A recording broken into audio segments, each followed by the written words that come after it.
Different shapes, different materials, and the sculpture stared in a drawing are coming in a balance with a square space.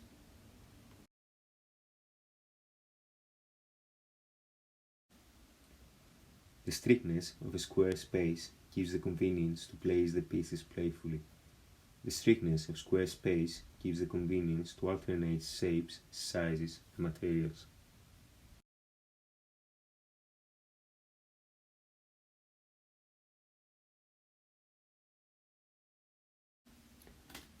However, I won't keep any particular theme to determine the order and the sequence of the work.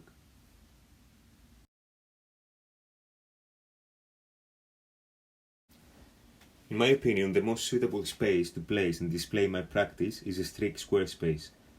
A square space gives the flexibility to curate an exhibition freely.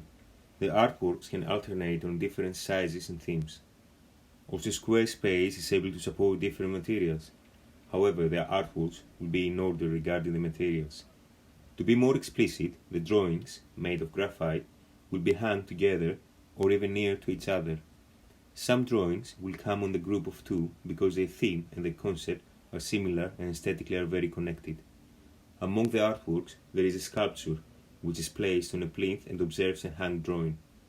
Initially, the reason of the sculpture to face the drawing on the wall rather than the rest of the space is to imply a profound relationship between sculpture and drawing, and secondly, to make more obvious other aspects of the sculpture, such as my engraved name and the cross below, and the stuck teeth in its back.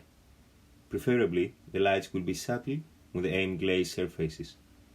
For example, the acrylic prints and the drawings to reduce any glare or reflectance, but they will aim the oil colors and the soft pastels slightly more aggressive to highlight the warmness of their colors.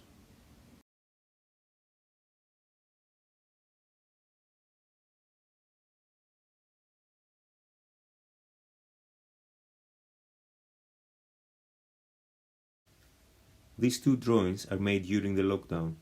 Both are indiscernible. However, the right one stands out more clearly. It does look as a face missing the nose and a pair of eyes. It looks inhuman with a human denture. The left one is less clear. It depicts a skull facing fiercely the nowhere. They are presented together because they are dwellers of the same subconscious world. Both figures supports the fear of the eternal condemnation.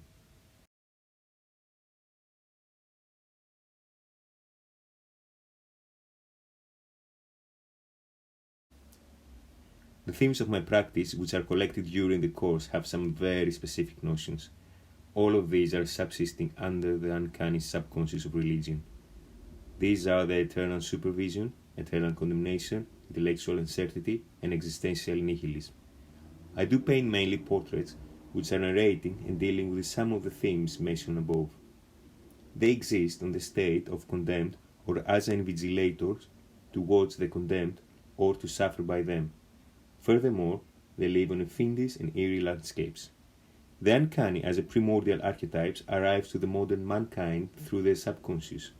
On some pieces, the archetype, as a bizarre and odd pattern, passes through the religious spirituality and dig into the subconscious.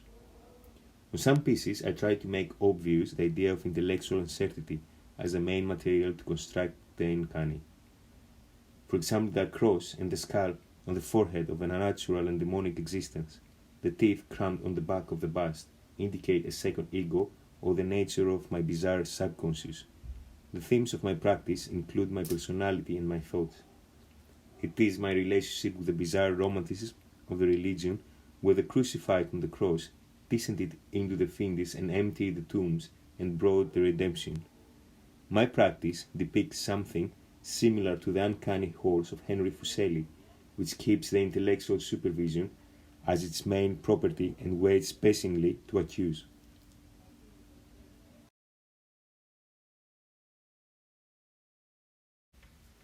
On the left, the back side of my sculpture is depicted, staring a horse with a cross on its forehead. The horse is deformed to point out the fiendishness where it is existing. On the right, there is a landscape implying the environment where the horse ascends. The horse still supervises his territory for the future condemned. The supervision of a territory by a demonic existence as the deformed horse with a cross on its forehead reminds a state of bizarre romanticism.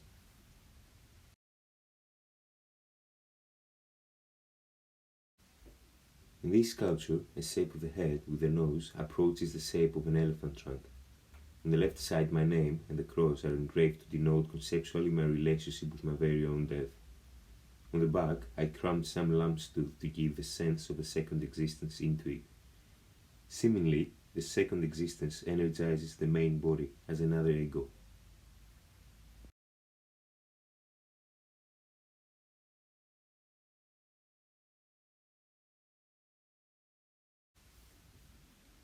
I believe death gives motion to life. The dialectical relationship of modern man with death gives life to politics, to arts and science. For me, this relationship generates a research for a potential reality of religion's doctrines and interference with the coming community.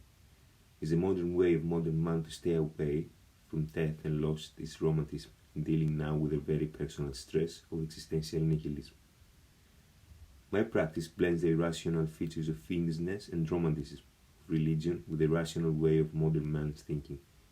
But if the religious doctrines discloses a true metaphysic, then the irrational features of fiendishness will turn to be irrationals against the irrational thinking of current civilization.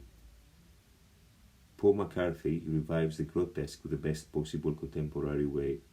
The grotesque is participating to the absurdity of religion. Therefore, the religion, as an integral part of human cognition, creates grotesques.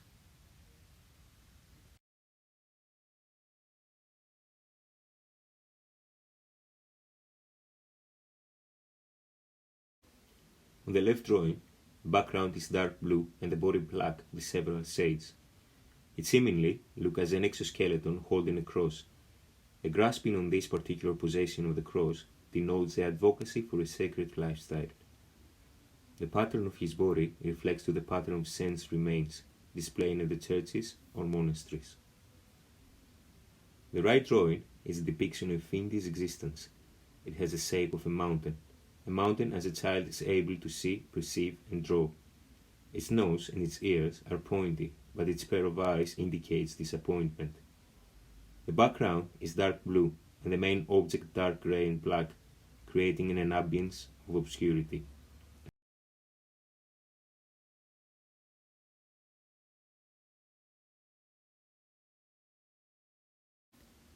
My practice has left the old aesthetic manners during the course.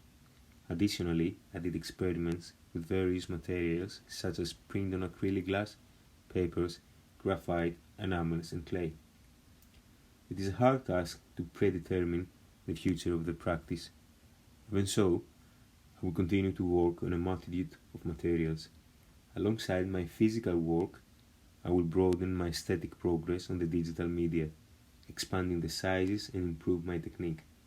Regarding the sculpturing, I will work on a multitude of shapes and sizes, engraving words to denote the conceptual part of my practice.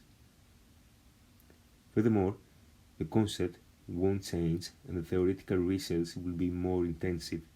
I won't keep in my mind any project that wants to dictate my practice and my thoughts. Instead of this, the concept will be the intellectual outcome of my practice.